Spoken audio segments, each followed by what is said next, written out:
Okay, I'm going to try this again, and this time for my landform, I'm just going to have soil here. So you can see I've put potting soil here across the top of my trough, and we're going to do the exact same thing. I'm going to put my 50 milliliters of water in. We're going to wait and see how quickly does it reach this part of the setup, and then we're going to see what happens after 90 seconds, how much water is left, or how much water reaches this at that 90-second point. So I'm going to go ahead again and set up my rainmaker here. Remember with the rainmaker, if the water kind of gets stuck in those holes, I'm going to pull it up and just run my finger across the bottom so that the water can flow through. All right, here we go. Well, that wasn't very careful. I should be more careful with that.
Okay, we're almost to that 90-second point, and I'll stop it there.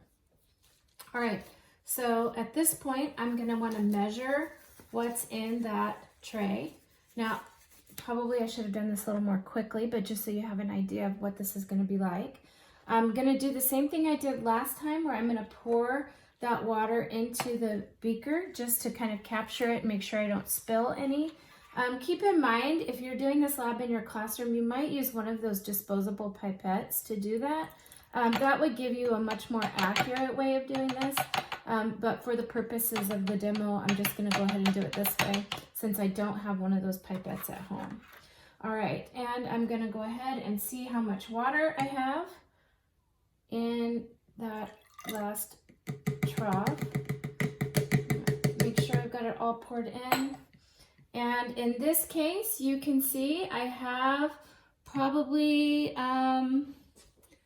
well, it looks like 18 milliliters of water. So the soil significantly helped with the runoff here. So with just soil, it was 18 milliliters of water left after 90 seconds.